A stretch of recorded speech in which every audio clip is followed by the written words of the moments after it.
Episode के शुरुआत में हमें दिखाया जाता है कि साइन अपने ग्रुप से अलग होने का डिसीजन लेता है क्योंकि उसका इस जर्नी का मेन गोल ही है अपने दोस्त से रियूनाइट होना, इसलिए वो अपने ग्रुप से अलग होने का डिसीजन लेता है। फ्रीडन भी साइन के बात से सहमत होता है। उसके बाद हमें रात के समय दिखाया जाता है साइन और फन बाहर से कुछ चीज़ें खरीद कर लाते हैं। जब फन बाहर से आते हैं उसे बहुत ठंड लग रही होती है, इसलिए फ्रेंड से गर्म करने की कोशिश करता है। तभी स्टार्क आकर उसके हाथ पकड़ लेता है।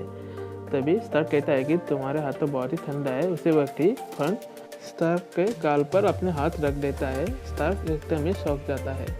उसके बाद फ्रेंड और फन खिड़की से बाहर देखते हैं कि स्नो गिर रही होती है।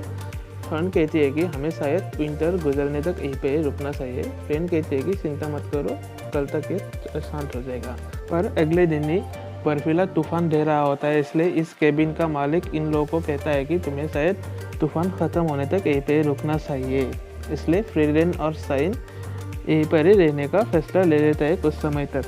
पर बर्फीला तूफान कई दिनों तक रहता है, इसलिए फ्रीडन और बाकी सभी लोग यहीं पर ही रहना पड़ता है।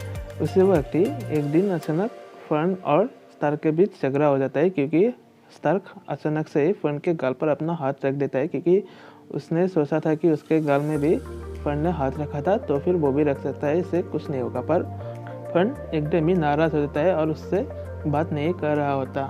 स्टार्क उससे माफ़ी भी मांगता है पर कुछ नहीं होता। उसी वक्त ही साइन को फ्रीडन बाहर से बुला कर लाते हैं। जब साइन स्टार्क को समझाता है अच्छे से और फर्न को भी, तब वो दोनों मान जाते हैं। फर्न उसे माफ़ कर देता है और स्टार्क भी फर्न से माफ़ी मांग लेता है।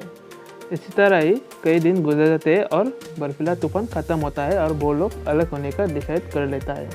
इसके बाद हमें अगले सीन में दिखाया जाता है कि फ्रेंड और फन एक गुफा में सो रहे होते हैं और स्टार्क उन लोगों के लिए खाना बनाते हैं। जब वो खाना बनाकर कंप्लीट किया तब फ्रेंड और फन को वो उठाने की कोशिश करते हैं और वो देखता है कि फन को तेज़ बुखार होता है, इसलिए वो फ्रेंड को उठाती है।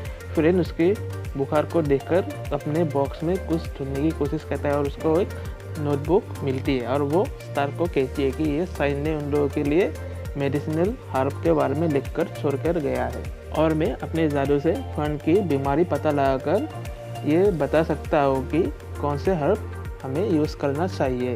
तब स्टार्क फ्रेंड से कहता है कि बीमारी को गॉडेस मैजिक से तो पता किया जा सकता है और तुम्ही ने कहा था कि ये वही कर सकता है जो होली स्क्रिप्ट्स का ओनर होता है।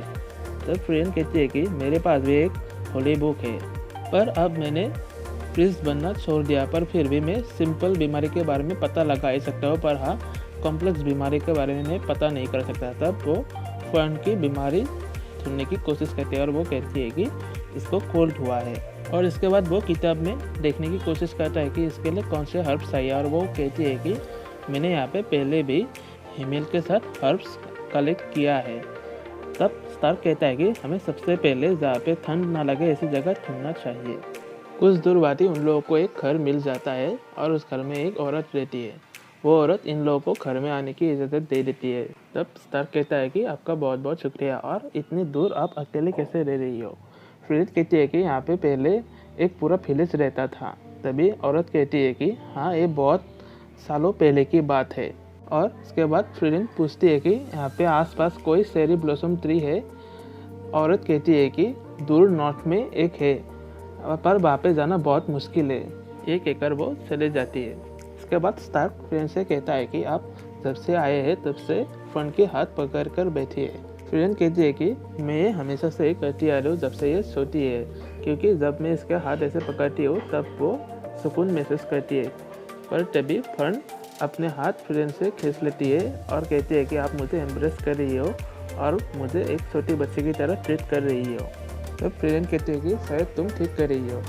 इसके बाद फ्रेंड और स्टार्क चेरी ब्लॉसम ट्री ढूंढने के लिए चले जाते हैं। तभी फ्रेंड स्टार्क को कहती है कि कुछ समय पहले तक ही फन मेरे हाइट के आधे थे और आंखों के सामने वो अब मुझसे बड़ी हो गई है, पर अभी भी मैं उसे एक बच्चे की तरह ही देखती हूँ और शायद हमेशा ही देखती रहूँगी। ऐसे ही कुछ समय गुजर जाता है और उन लोगों को वो ट्री मिल जाते हैं। तभी स्टार्क फ्रेंड से पूछता है कि अपने पहले भी कभी भी फन को एक बच्चे की तरह ट्रीट नहीं किया था।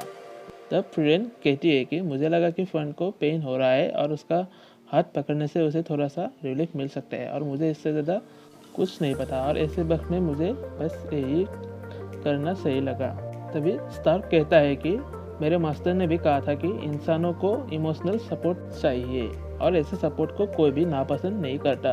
तभी फ्रीडेन को कुछ पुराने समय याद आते हैं कि हिमेल ने भी कुछ ऐसे ही बात किया था जब फ्रीडेन बीमार हुई थी और तभी वो स्टार्क को थैंक यू कहता है। उसके बाद वो उस ट्री के पास से एक बड़ा सा मशरूम लेती है और मेडिसिन बनाने की तैयारी करती है और मेडिसिन बनाने के बाद वो फन को ये पिलाती है। तभी फन ठीक हो जाता है और इसके साथ ही ये एपिसोड ख़त्म होता है। अगर मेरा एक्सप्लेनेशन आप लोगों को अच्छा लगा तो इस चैनल को ज़रूर सब्सक्राइब करिए और साथ ही साथ लाइक भी करिए।